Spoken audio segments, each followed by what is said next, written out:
Shalom para sahabat insan yang dikasihi Tuhan. Selamat berjumpa lagi dalam channel yang kita cintai ini.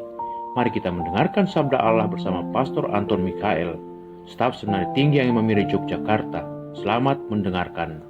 Shalom saudara-saudara yang terkasih, kita bertemu lagi dalam inspirasi sabda Allah hari ini, Rabu 10 Juni pada pekan biasa yang ke-10.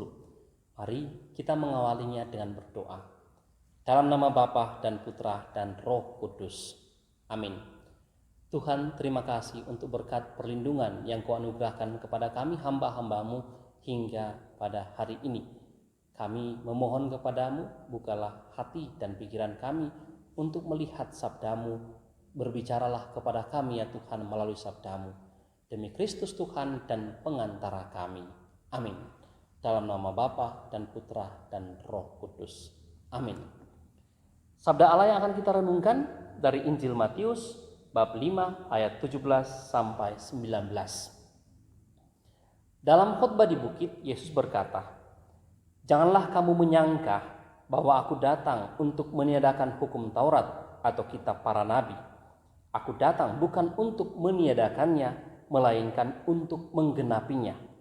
Karena aku berkata kepadamu, sesungguhnya selama belum lenyap langit dan bumi ini, satu iota atau satu titik pun tidak akan ditiadakan dari hukum Taurat sebelum semuanya terjadi. Karena itu, siapa yang meniadakan salah satu perintah hukum Taurat, sekalipun yang paling kecil, dan mengajarkannya demikian kepada orang lain, ia akan menduduki tempat yang paling rendah dalam kerajaan surga. Tetapi siapa yang melakukan dan mengajarkan segala perintah hukum Taurat, ia akan menduduki tempat yang paling tinggi dalam kerajaan surga."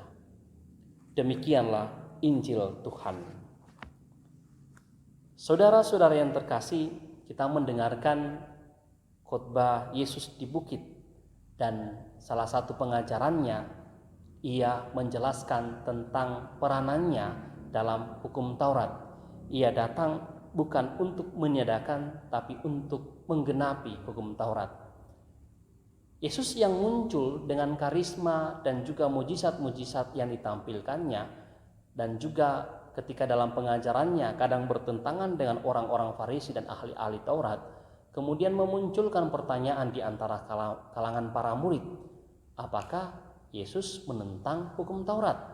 Apakah kehadirannya mengubah hukum Taurat? Maka dalam khotbah ini Yesus menjelaskan kepada para murid bahwa kehadirannya bukan untuk mengubah, tapi untuk menggenapi. Saya menyarankan kepada Anda supaya membaca versi yang lebih lengkap dari bacaan hari ini, yang dimulai dari ayat 17 sampai 48. Anda pasti akan lebih memahami apa maksud Yesus ketika mengatakan ia datang bukan untuk meniadakan, tapi untuk menggenapi hukum Taurat. Apa yang dapat kita renungkan dari bacaan Injil hari ini? Sebenarnya kita bisa memahaminya dengan memahami terlebih dahulu apa perintah atau hukum Taurat itu. Inti dari hukum Taurat adalah kasih sebenarnya. Cintailah atau kasihilah Tuhan Allahmu dengan segenap hati, dengan segenap jiwa, dengan segenap akal budimu. Itu perintah yang pertama. Dan perintah yang kedua, kasihilah sesamamu manusia seperti dirimu sendiri. Dua perintah ini menjadi inti dari Taurat, dan kemudian dijabarkan dalam 10 perintah Allah. 3 perintah utama untuk menjelaskan perintah kasih kepada Allah, sedangkan 7 perintah berikutnya untuk menjelaskan atau menjabarkan perintah kasih kedua, kasih kepada sesama manusia. Itulah inti hukum Taurat. Sehingga ketika Tuhan mengatakan tidak meniadakan, dan itu memang benar, tapi untuk menggenapi, dan ini hukum kasih ini kemudian terwujud dalam diri Yesus sendiri. Melalui peristiwa salib, nyampak sekali bahwa Yesus kemudian menggenapi perintah ini. Dalam peristiwa salib, Yesus mencintai Bapa dengan perutusannya untuk menyelamatkan dengan kepenuh totalitas yang sungguh, akhirnya mati di salib. Dalam tugas perutusan itu juga ia mati untuk keselamatan orang banyak.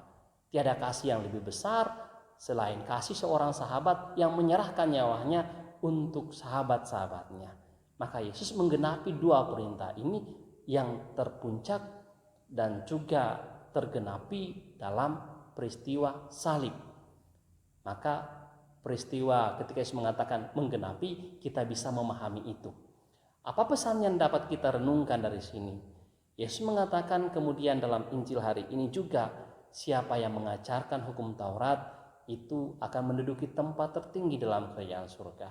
Maka mau menunjukkan juga siapa yang kita di antara kita yang mau berbagi kasih kepada orang lain, yang mau mencintai Tuhan dalam tindakan peribadatan kita, dalam tindakan pujian-pujian kita, dan mengasihi sesama manusia dalam tindakan baik kita, itulah yang akan menduduki tempat kerajaan surga. Karena apa? Kita juga turut menggenapi perintah Taurat ini sebagaimana yang diajarkan oleh Yesus. Maka saya dan Anda semua didorong atau diajak dalam arah yang sama, bagaimana saya dan Anda mau terlibat menggenapi perintah Taurat ini dengan membagikan kasih kepada Allah dan kepada sesama. Demikianlah inspirasi Injil hari ini. Kita berdoa. Dalam nama Bapa dan Putra dan Roh Kudus. Amin. Tuhan, terima kasih. Semoga kami dapat menjadi duta-dutamu dalam mewartakan kasih, memancarkan kasih kami dalam tindakan peribadatan kami dan juga pujian kami kepadamu, dan juga memancarkan tindakan kasih kepada sesama dalam tindakan baik kami. Semoga kami mampu ya Tuhan untuk menjadi dutamu di tengah dunia ini. Demi Kristus Tuhan dan pengantara kami. Amin. Dan terimalah berkat Tuhan. Semoga saudara-saudara yang terkasih diberkati oleh Allah yang Maha Kuasa, Bapa, Putra, dan Roh Kudus. Amin.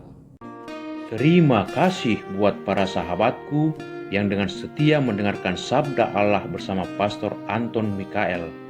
Saya, Pastor Marcel Lorotandung, mengucapkan berlimpah terima kasih kepada Pastor Anton.